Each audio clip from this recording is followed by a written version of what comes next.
प्यारे विद्यार्थियों, नमस्कार। एशियन क्लासेस के यूट्यूब चैनल में आप सभी का स्वागत है। आशा करता हूँ कि कोरोना महामारी के समय में आप सभी स्वस्थ होंगे एवं घर पर रहते हुए विभिन्न डिजिटल माध्यमों से अपने अध्ययन कार्य को सुचारू रूप से जारी रख रहे होंगे। इस चैनल के माध्यम से मैं आप सभी से निवेदन करता हूं कि कोरोना महामारी के समय में राज्य सरकार एवं केंद्र सरकार के द्वारा जारी की गई विभिन्न गाइडलाइंस का पालन करें। घर से बाहर निकलें तो मुंह पर मास्क लगाएं एवं अपने हाथों को बार बार सैनिटाइज करें या साबुन से धोएं, ताकि हम सभी इस महामारी से बच सकें एवं इस बीमारी को और ज़्यादा फैलने से रोक सकें। इस चैनल के माध्यम से आज हम कक्षा 12 के अर्थशास्त्र विषय का अध्ययन प्रारंभ कर रहे हैं। कक्षा 12 अर्थशास्त्र विषय प्रथम अध्याय अर्थशास्त्र का परिचय या इंट्रोडक्शन ऑफ इकोनॉमिक्स। सबसे पहले हम शब्द अर्थशास्त्र का परिचय करते हैं कि इस शब्द का अर्थ क्या है या इस विषय में किस चीज़ का अध्ययन किया जाता है। अर्थशास्त्र में आर्थिक क्रियाओं, सिद्धांतों एवं नियमों का अध्ययन किया जाता है। यानी क्या है अर्थशास्त्र? ऐसा विषय जिसमें आर्थिक क्रियाओं, सिद्धांतों एवं नियमों का अध्ययन किया जाता है। अब शब्द आता है आर्थिक क्रियाएं। क्या होती है आर्थिक क्रियाएं?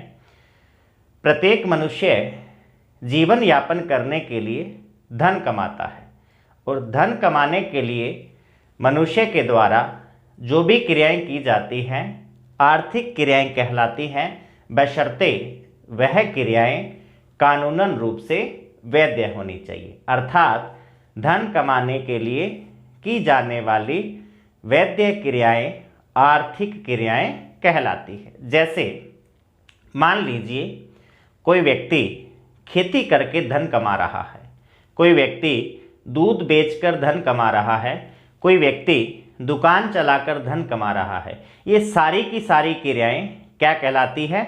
आर्थिक क्रियाएं कहलाती है। लेकिन यदि कोई व्यक्ति तस्करी कर धन कमा रहा है तो वह आर्थिक क्रिया नहीं कहलाएगी। क्यों नहीं कहलाएगी? क्योंकि वह क्रिया कानूनन रूप से वैध नहीं है, कानूनन रूप से वह क्रिया अपराध है। उसके बाद हम चलते हैं अर्थशास्त्र की परिभाषाएं। भिन्न भिन्न अर्थशास्त्रियों के द्वारा समय समय पर अर्थशास्त्र की परिभाषाएं दी गई हैं। सबसे पहली परिभाषा एडम स्मिथ के द्वारा दी गई है। एडम स्मिथ किसके द्वारा? एडम स्मिथ के द्वारा। एडम स्मिथ को अर्थशास्त्र का पिता भी कहा जाता है। इनके द्वारा 1776 ईस्वी के अंदर एक बुक लिखी गई, an inquiry into nature and causes of the wealth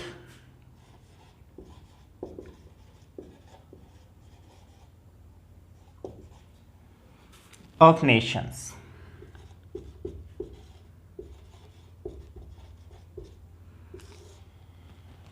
Adam Smith ने अर्थशास्त्र को धन का विज्ञान कहा है। उनके अनुसार अर्थशास्त्र का मुख्य कार्य क्या है?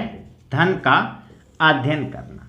लेकिन बाद के अर्थशास्त्रियों ने उनकी इस परिभाषा का खंडन किया, क्योंकि अर्थशास्त्र का काम सिर्फ धन का अध्ययन करना नहीं है। इसके बाद यदि प्रश्न आता है कि अर्थशास्त्र को धन का विज्ञान किसने कहा है, तो हमें आंसर क्या लिखना है? Adam Smith. और यदि प्रश्न आए कि एडम स्मिथ की अर्थशास्त्र की परिभाषा, तो हमें क्या लिखना है, एडम स्मिथ ने अर्थशास्त्र को धन का विज्ञान कहा है। दूसरी परिभाषा आती है मार्शल की। मार्शल ने एडम स्मिथ की इस परिभाषा का खंडन किया। उनके अनुसार अर्थशास्त्र का कार्य या अर्थशास्त्र को धन के विज्ञान के रूप में परिभाषित नहीं किया जा सकता। उन्होंने कहा कि अर्थशास्त्र का मुख्य कार्य लोक कल्याण है, कि किस प्रकार से मनुष्यों की संतुष्टि को अधिकतम किया जाए, किस प्रकार से उनके कल्याण को बढ़ाया जाए। इसके बाद तीसरी परिभाषा आती है जो दी थी लियोनल रॉबिन्स ने। पहली परिभाषा एडम स्मिथ की, उन्होंने क्या कहा, धन का विज्ञान। दूसरी परिभाषा मार्शल की, उन्होंने कहा कि अर्थशास्त्र का संबंध किससे है, लोक कल्याण से। तीसरी परिभाषा है लियोनल रॉबिन्स की। रॉबिन्स के अनुसार कि मनुष्य की आवश्यकताएं अनंत हैं, लेकिन हमारे पास इन आवश्यकताओं को पूरा करने के लिए संसाधन सीमित है। तो असीमित आवश्यकताओं को सीमित संसाधनों से कैसे पूरा किया जाए, इसका अध्ययन करना मुख्यतः किसका विषय है, अर्थशास्त्र का। असीमित आवश्यकताओं को सीमित संसाधनों से किस प्रकार पूरा किया जाए। तो हमने 3 परिभाषाओं का अध्ययन किया मुख्य। एडम स्मिथ, उन्होंने अर्थशास्त्र को क्या कहा है, धन का विज्ञान। दूसरा मार्शल, उन्होंने क्या कहा, अर्थशास्त्र का मुख्य विषय क्या है, लोक कल्याण। और तीसरी परिभाषा रॉबिन्स की, उन्होंने क्या कहा, असीमित आवश्यकताओं को सीमित संसाधनों से किस प्रकार पूरा किया जाए। इसके बाद हम चलते हैं, अर्थशास्त्र को किन 2 भागों में बांटा जाता है, कौन कौन से हैं। एक आता है व्यष्टि अर्थशास्त्र और एक आता है समष्टि अर्थशास्त्र। पहला क्या है, व्यष्टि अर्थशास्त्र, जिसे हम इंग्लिश में क्या कहते हैं, माइक्रो इकोनॉमिक्स। दूसरा आता है समष्टि अर्थशास्त्र, जिसे हम इंग्लिश में कहते हैं मैक्रो इकोनॉमिक्स। सबसे पहले हम अध्ययन करते हैं व्यष्टि अर्थशास्त्र का। माइक्रो इकोनॉमिक्स, ये जो माइक्रो शब्द है, ये ग्रीक भाषा या यूनानी भाषा के शब्द मिक्रोस से बना है। किससे बना है, मिक्रोस से, जिसका अर्थ होता है सूक्ष्म। अर्थात यह समष्टि अर्थशास्त्र का सूक्ष्म रूप है। ये मैक्रो इकोनॉमिक्स, ये शब्द बना है ग्रीक भाषा के शब्द मैक्रोस से। इसका अर्थ होता है स्थूल, अर्थात यह अर्थशास्त्र का छोटा रूप है और यह अर्थशास्त्र का बड़ा रूप है। तो जब हम व्यष्टि अर्थशास्त्र की बात करते हैं तो इसके अंदर व्यक्तिगत आर्थिक इकाइयों का अध्ययन किया जाता है। व्यष्टि अर्थशास्त्र अर्थात सूक्ष्म, इसमें हम व्यक्तिगत आर्थिक इकाइयों का अध्ययन करते हैं। जैसे हम एक उपभोक्ता, किसी एक फर्म, किसी एक उद्योग, इन समस्त का अध्ययन करेंगे। तो व्यष्टि अर्थशास्त्र में इसके जो सिद्धांत हैं वो कीमत की ओर केंद्रित होते हैं। जैसे जब हम उपभोक्ता की बात करें तो वहाँ जब मांग का नियम आता है तो मांग के नियम में मांग मात्रा कीमत पर निर्भर होती है। इसी प्रकार से किसी उत्पादक के द्वारा किस प्रकार कम कीमत पर उत्पादन किया जा सके, उसकी लागत को कम करते हुए किस प्रकार से उपभोक्ता के द्वारा अपनी संतुष्टि को अधिकतम किया जाए। तो इसके अध्ययन के प्रमुख विषय होते हैं उपभोग, उत्पादन, वितरण इत्यादि। जब हम आते हैं समष्टि अर्थशास्त्र पर, जिसका अर्थ होता है स्थूल, अर्थात यह अर्थशास्त्र का एक विस्तृत या बड़ा रूप है जिसमें समष्टिगत आर्थिक इकाइयों का अध्ययन किया जाता है। चूंकि इसका संबंध संपूर्ण देश की अर्थव्यवस्था से होता है, इसलिए इसके अध्ययन के प्रमुख विषय हो जाते हैं राष्ट्रीय आय, रोजगार का स्तर, कीमत स्तर। इसलिए इसे आय सिद्धांत या रोजगार सिद्धांत भी कहते हैं। तो प्रश्न क्या आ सकता है? सबसे पहला तो इसके दो भागों के नाम पूछे जा सकते हैं। तो हमें क्या लिखना है? दो हैं, कौन कौन से? व्यष्टि अर्थशास्त्र एवं समष्टि अर्थशास्त्र। दूसरा प्रश्न, ये शब्द पूछ सकते हैं कौन सी भाषा के हैं? तो कौन सी भाषा के हैं? ग्रीक भाषा के। तीसरा प्रश्न, दोनों की परिभाषा पूछी जा सकती है। तो यदि 2 नंबर का क्वेश्चन आता है तो हमें व्यष्टि अर्थशास्त्र में लिखना है, इसके अंतर्गत व्यक्तिगत आर्थिक इकाइयों का अध्ययन किया जाता है और अध्ययन के बिंदु उपभोग, उत्पादन, वितरण, विनिमय। समष्टि अर्थशास्त्र, इसके अंतर्गत समष्टिगत आर्थिक इकाइयों का अध्ययन किया जाता है, इसका संबंध संपूर्ण देश की अर्थव्यवस्था से है। इसके अंतर्गत राष्ट्रीय आय, रोजगार का स्तर, कीमत स्तर इत्यादि आते हैं। इसको हम कीमत सिद्धांत भी कहते हैं, किसको? व्यष्टि अर्थशास्त्र को। और इसको हम रोजगार या आय सिद्धांत भी कहते हैं, किसको? समष्टि अर्थशास्त्र को। अगला प्रश्न आता है कि इन दोनों में प्रमुख अंतर क्या है? किसमें? व्यष्टि अर्थशास्त्र में एवं समष्टि अर्थशास्त्र में। तो सबसे पहला अंतर हमें लिखना है। किस प्रकार से करना है? यदि अंतर आते हैं तो हमें एक टेबल बनानी है। एक साइड में लिखना है व्यष्टि अर्थशास्त्र या माइक्रो इकोनॉमिक्स, दूसरे साइड में लिखना है समष्टि अर्थशास्त्र या मैक्रो इकोनॉमिक्स।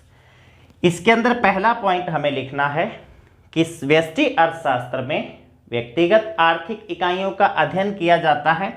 इसमें हमें लिखना है समष्टि अर्थशास्त्र में समष्टिगत आर्थिक इकाइयों का अध्ययन किया जाता है। इसके अंदर हमें लिखना है, इसे कीमत सिद्धांत भी कहते हैं, क्योंकि इसके विश्लेषण के जो उपकरण है वो कीमत से रिलेटेड होते हैं।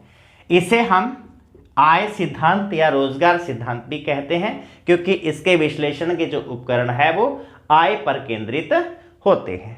तीसरा हमें इसके अंदर लिखना है,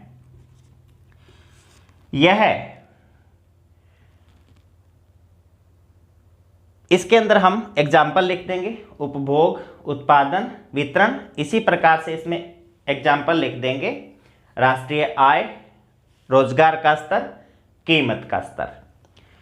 ये जब संतुलन होता है उस समय इसका अध्ययन किया जाता है और ये असंतुलन की दशा में अध्ययन किया जाता है।